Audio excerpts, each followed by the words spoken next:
Student, welcome to my YouTube channel Sharda education classes. तो आज का जो हमारा टॉपिक है वो टेंस। अब टेंस में हम पार्ट 2 का अध्ययन करेंगे, जिसमें हम लोग स्टडी कर रहे थे प्रेजेंट इंडेफिनिट टेंस। अब प्रेजेंट इंडेफिनिट टेंस में सिंपल सेंटेंस को हम लोग अध्ययन कर चुके हैं।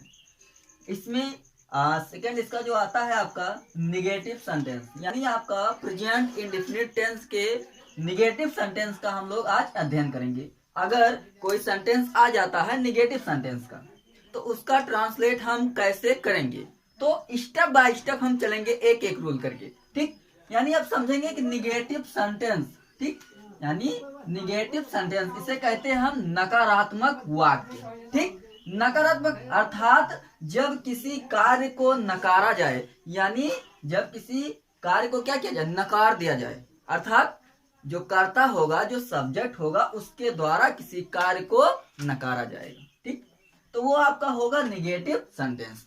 तो उसका ट्रांसलेट कैसे करेंगे? ठीक, इसके प्रीवियस वीडियो में हम लोग अध्ययन किए थे प्रेजेंट इंडेफिनिट टेंस का सिंपल सेंटेंस, ठीक, जिसमें हम लोग 2 रूल का अध्ययन किए थे। तो उसी पर हम लोग चलेंगे, यानी निगेटिव सेंटेंस का। तो रूल फर्स्ट हम लोग देखते हैं।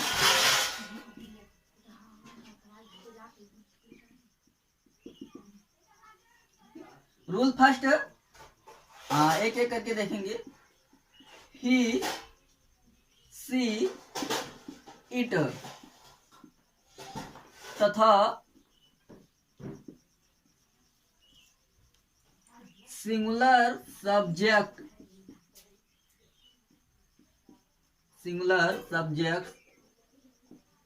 के साथ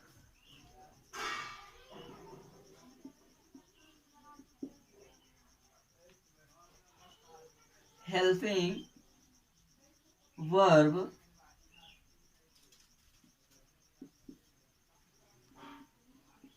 डज नॉट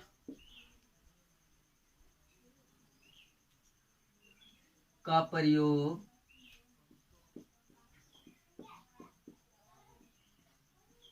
करते हैं। तो स्टूडेंट्स, रूल्स क्या है कि यदि आपका जो सब्जेक्ट होगा वो किसमें होगा, सिंगुलर में होगा। किसमें होगा? सिंगुलर में। यानी अगर सब्जेक्ट आपका ही, सी, इट या कोई सिंगुलर सब्जेक्ट आ जाता है। अब आप लोगों को बताए थे सिंगुलर नंबर, यानी singular number denotes one person और थिंग, यानी जो सब्जेक्ट, यानी जो शब्द, जो सब्जेक्ट, जो नाउन, ठीक, अपने को एक होने का बोध कराएगा, वो आपका होगा सिंगुलर। ठीक, सिंगुलर नंबर। तो अगर कोई सिंगुलर सब्जेक्ट है तो क्या करेंगे, के साथ हेल्पिंग वर्ब किसका यूज कर देंगे, डज नॉट। यानी ध्यान से देखिए, अगर आपका जो सब्जेक्ट आएगा वो सिंगुलर में रहेगा। किस में रहेगा? सिंगुलर में। सिंगुलर में होगा तो क्या कर देंगे, हेल्पिंग वर्ब डज नॉट। देखिए हेल्पिंग वर्ब यहाँ पर आपका ये डज है और नकारात्मक पढ़ रहे हैं, निगेटिव सेंटेंस पढ़ रहे हैं, तो नॉट आपका लगेगा ही। ठीक, तो क्या हो जाएगा, डज नॉट। ठीक, यानी दोबारा देखेंगे, ही, सी, इट तथा सिंगुलर सब्जेक्ट्स के साथ हेल्पिंग वर्ब डज नॉट का प्रयोग करते हैं। ठीक, कंफर्म हुआ? Let's see some example for example. ठीक, देखते हैं।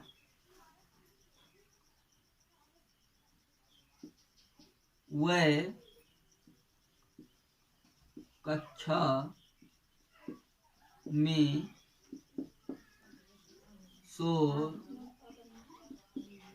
नहीं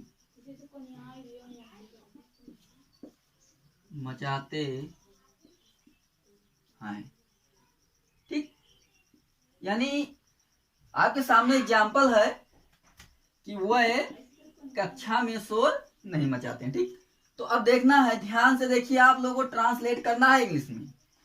तो बताया गया है, जैसे अगर किसी चीज को करना है तो उसका कोई रूल होता है, स्टेप बाय स्टेप करते हैं। ठीक है, तो जैसे अगर आपको ट्रांसलेट करना है तो एक एक रूल को देखते हैं। तो सबसे पहले अगर आप ट्रांसलेट कर रहे हैं इंग्लिश में तो पहचानना, पहचान कीजिए कि किस टेंस का है, जो सेंटेंस आपका आया है वो किस टेंस का है। ठीक, तो चलो देखते हैं। अब टेंस पहचानने के लिए सेंटेंस के लास्ट में हम देखते हैं कौन सा शब्द आया है। तो यहां पर आपका आया है ते हैं। ठीक, यानी क्या आया है, ते हैं। यानी जिन सेंटेंस के लास्ट में ता है, ती है, ते है, ता हूं आता है, वो आपका प्रेजेंट इंडेफिनिट टेंस होता है। ठीक, तो अब हम देखेंगे, ठीक है, कि ये सिंपल में है कि निगेटिव में है। भाई निगेटिव पढ़ रहे हैं, नहीं आया है तो आपका वो होगा निगेटिव सेंटेंस। ठीक, तो अब एक एक रूल को देखेंगे ध्यान से कि जब आपका जो सब्जेक्ट होगा सिंगुलर में होगा, ओह सॉरी यहां वो कर देते हैं।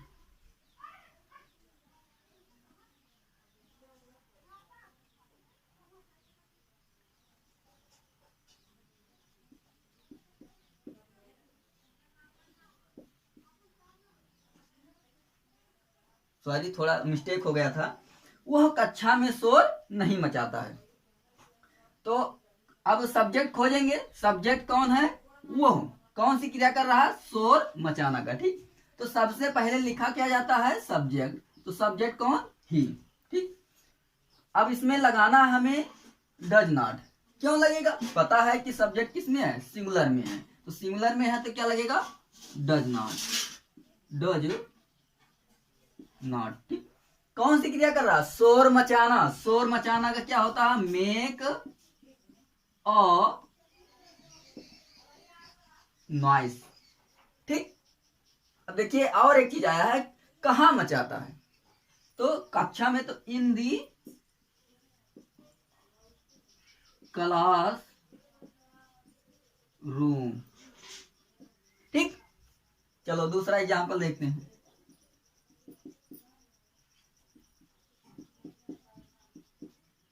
शीला एक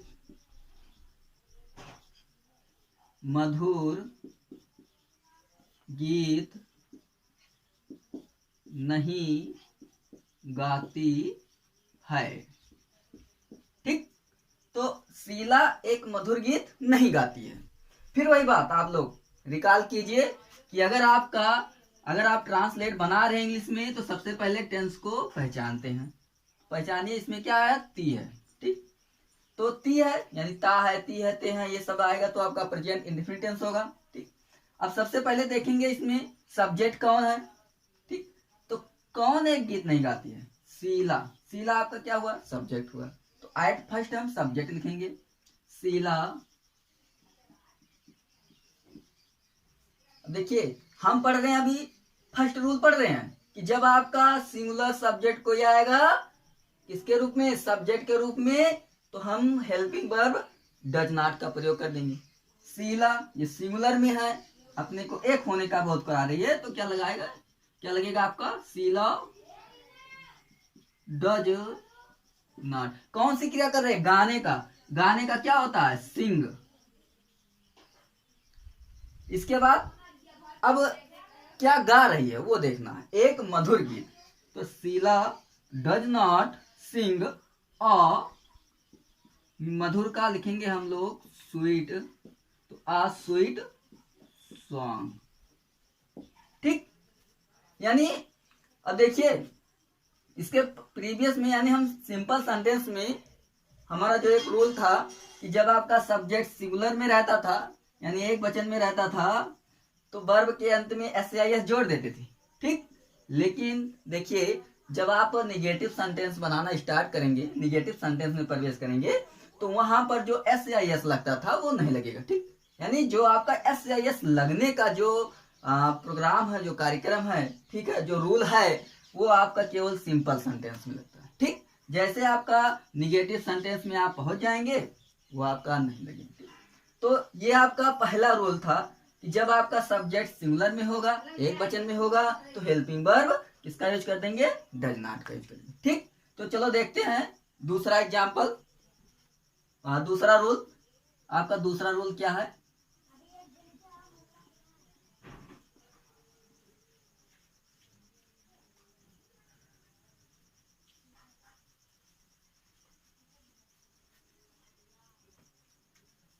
रूल आपका second, I we you they तथा प्लूरल सब्जेक्ट्स के साथ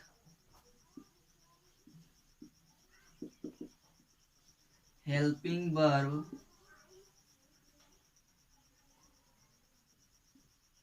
डू नॉट का प्रयोग करते हैं। ठीक, यानी ध्यान देने वाली बात है कि जब आपका जो सब्जेक्ट आएगा, जो कर्ता होगा, वो किसमें रहेगा?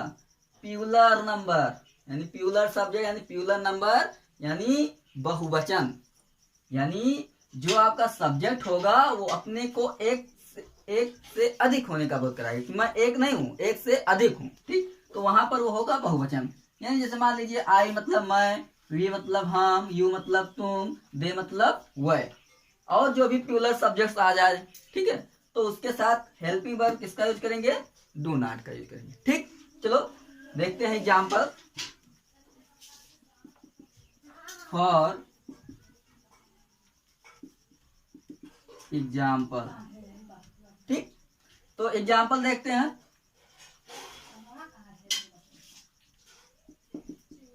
तुम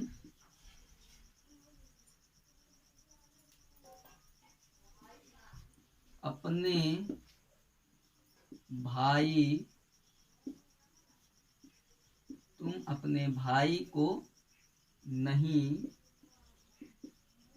पीटते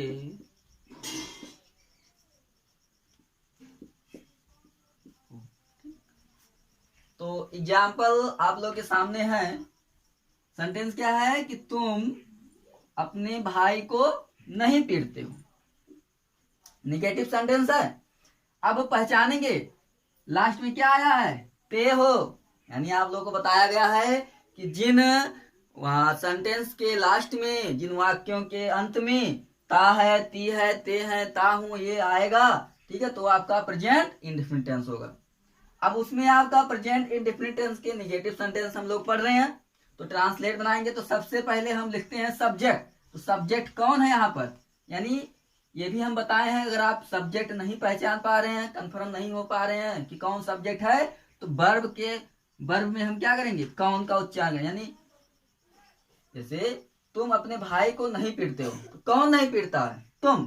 ठीक, तो आपका सब्जेक्ट निकल आएगा, तो तुम के लिए लिखेंगे यू। अब रूल लिखा दिए हैं कि आई बी यू दे, अगर आएगा तो उसके साथ हेल्पिंग वर्ब किसका यूज करेंगे? Do not. ठीक, तो यू डू नॉट कौन सी क्रिया कर रहा है? पीटने का। पीटने का क्या होता है? बीट, VEAT, ठीक है, बीट। अब किसको पीट रहा है? अपने भाई को। देखिए इसके प्रीवियस वीडियो में मैं बताया था कि अपने की अंग्रेजी लिखाए थे, तो यू के साथ अपने की अंग्रेजी क्या लगाया जाएगा? योर। ठीक, योर हो गया। योर भाई को पीटता तो योर ब्रदर। ठीक, चलो एक एग्जाम्पल और देखते हैं।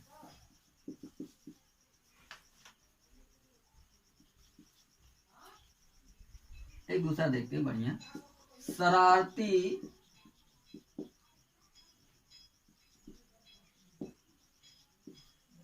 लड़के सड़क पर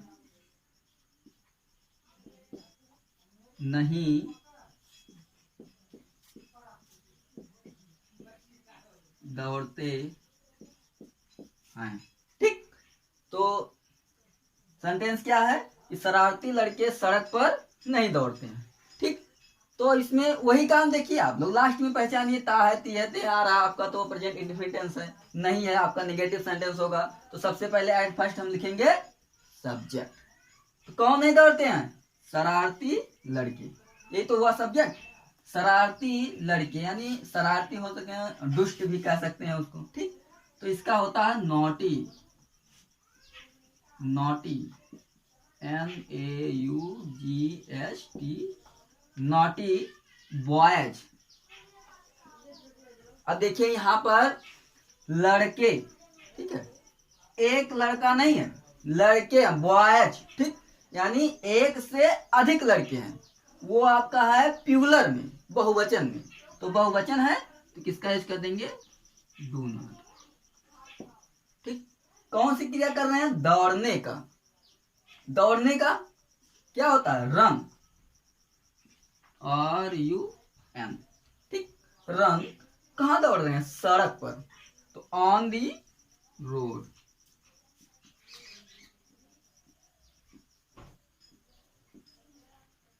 ठीक, देखिए जब प्रीपोजिशन हम पढ़ाएंगे, ठीक है, तो उसमें सब कुछ आपका कंफर्म हो जाएगा कि प्रीपोजिशन कब ऑन लगता है, कब इन लगता है, कब एट लगता है, कब बिस लगता है, ठीक है, वो सब आपका कंफर्म कर लेंगे।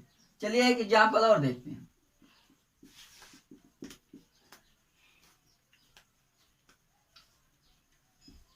वह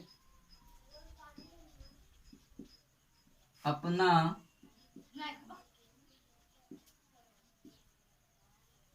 गृह कार्य नहीं पूरा करते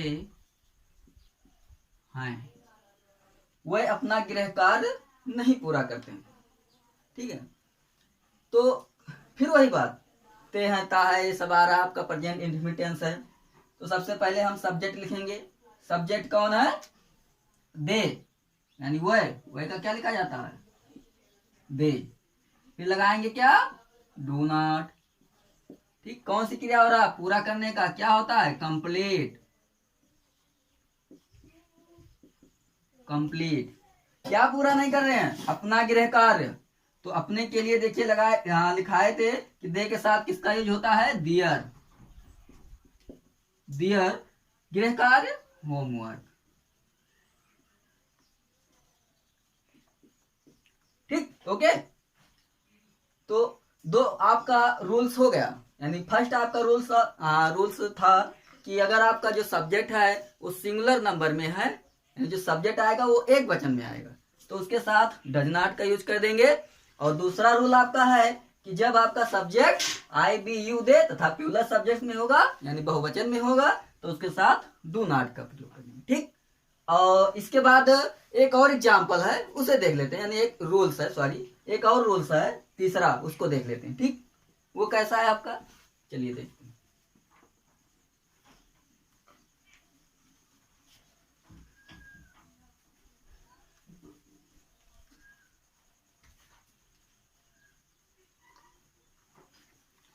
तो तीसरा रूल चलिए देखते हैं।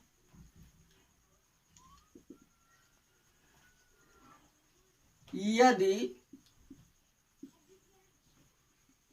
सेंटेंस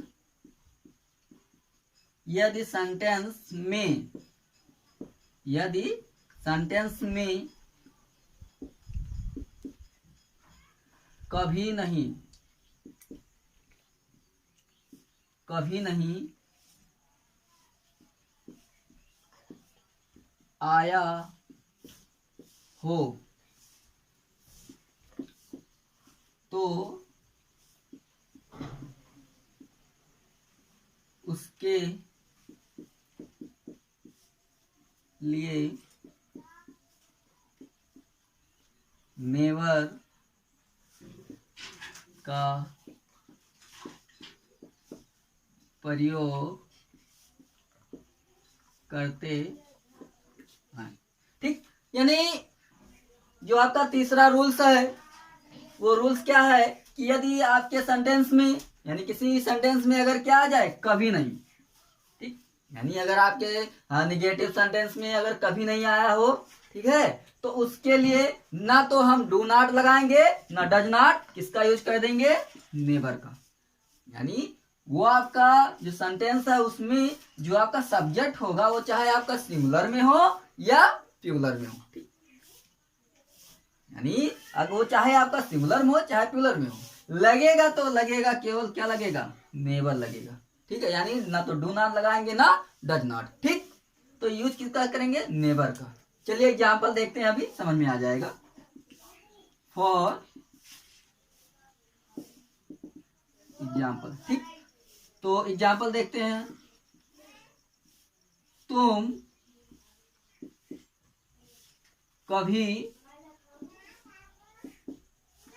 कभी नहीं सत्य बोलते हो। यानी एग्जाम्पल आप लोगों के सामने है कि तुम कभी नहीं सत्य बोलते हो, तो सेंटेंस में क्या आया, कभी नहीं। तो कभी नहीं आया है तो यूज हम ना तो देखिए अब डू नॉट और डज नॉट नहीं लगाएंगे, कभी नहीं आएगा तो तुरंत किसका यूज कर देंगे, नेवर का। तो सब्जेक्ट कौन है, कौन सत्य नहीं बोलते हैं, कभी नहीं, यू यानी तुम, तो यू नेवर का यूज कर देंगे, यू नेवर। देखिए दो चीज यहां होता है, जब सत्य बोलने वाली बात आ जाए, सत्य, ठीक, तो उसके लिए हम स्पीक लगाते हैं। और जब झूठ बोलने के, जैसे कहीं कि तुम कभी नहीं झूठ बोलते हो, ठीक है, तो वहां पर हम टेल लगाते हैं। देखिए डिफरेंट यही है कि सत्य के लिए, सत्य बोलने के लिए हम स्पीक लगाएंगे और झूठ बोलने के लिए टेल लगाएंगे। ठीक, ये दिमाग में रखना आप लोग। तो यहाँ सत्य बोलना है तो यू नेवर स्पीक, सत्य का लिखते हैं स्पीक दी ट्रूथ।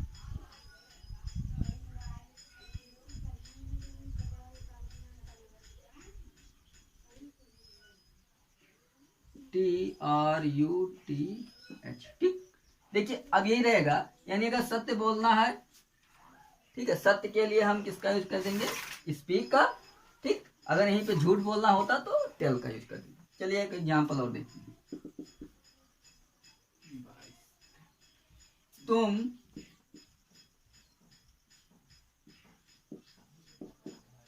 कभी नहीं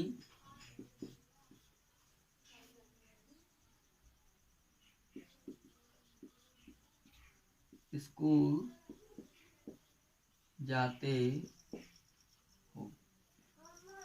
तो कौन नहीं जाता है, तुम, you never go to school. तो ये आपका रूल है, यानी जो आपका पहला रूल था वो आपका सिंगुलर सब्जेक्ट के साथ डज नॉट का यूज कर देते हैं, और दूसरा आपका जब आपका प्लूरल सब्जेक्ट रहेगा तो हम किसका यूज कर देंगे, डू नॉट।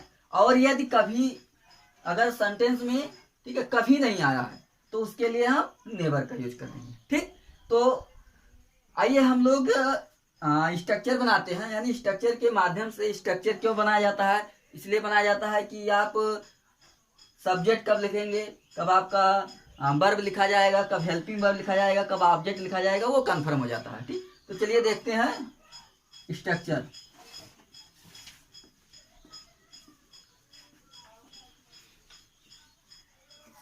तो स्ट्रक्चर देखते हैं।